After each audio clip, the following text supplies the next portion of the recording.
तो बच्चों अनुराग आज एक जादू दिखाने वाले हैं आप लोगों को, देखेंगे? चलो अनुराग शुरू करो बेटा।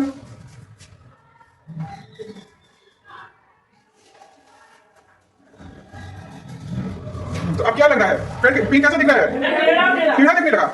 चलो कैसे टेढ़ा दिख रहा है? पेन तो सीधा है, रोक के दिखाओ बेटा। पेन सीधा है, पेन तो बिल्कुल सीधा है। कैसे हुआ ये?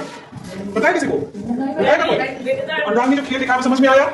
क्या हुआ था? सीधा पेन क्या हो गया था? टेढ़ा सा हो गया था। ऐसा कैसे हुआ? कुछ समझ में आया? टेढ़ी थी, सीधी थी। तो हुआ ऐसा कि जब हम उसको देखते हैं तो हमारी आंखें क्या होती हैं? एक स्थिर बिंदु को एक बिंदु को क्या करती हैं? कुछ देर तक देखती हैं। और लेकिन जब मूवमेंट जो हो रही थी, जो हिला रहा था अनुराग, वो क्या कर रहा था? बहुत तेजी से हिला रहा था। तो हमारी आंखों में क्या हो रहा था? कई तरह के प्रतिबिंब बन रहे थे। एक साथ क्या बन रहे थे? कई प्रतिबिंब, कई दृश्य बन रहे थे। इसलिए वो पेन हमें हिलता डुलता दिखाई दे रहा था। एक तरफ का पेन ज्यादा तेजी से हिल रहा था और दूसरी तरफ का दूसरा किनारा उसका थोड़ी कम तेजी से। तो वो क्या हुआ? तो ये हमारी आंखों को क्या, ये थोड़ा सा भ्रम पैदा कर दिया। और हमारी पेन तो बिल्कुल सीधा था, लेकिन उस भ्रम की वजह से हमें क्या लगा? कई प्रतिबिंब बन गए और हमारी आंख कुछ देर तक एक प्रतिबिंब को स्थिर रूप में देखती। तो हमारी आंखों में क्या हो रहा था? कई तरह के प्रतिबिंब बन रहे थे। एक साथ क्या बन रहे थे? कई प्रतिबिंब, कई दृश्य बन रहे थे। इसलिए वो पेन हमें हिलता डुलता, पेन ज्यादा तेजी से हिल रहा था और दूसरी तरफ का दूसरा किनारा उसका थोड़ी कम तेजी से। तो वो क्या हुआ? तो ये हमारी आंखों को क्या, ये थोड़ा सा भ्रम पैदा कर दिया। और हमारी पेन तो बिल्कुल सीधा था, लेकिन कई प्रतिबिंब बन गए और हमारी आंख कुछ देर तक एक प्रतिबिंब को स्थिर रूप में देखती है। और कई प्रतिबिंब जब एक साथ बन गए तो वो क्या हुए?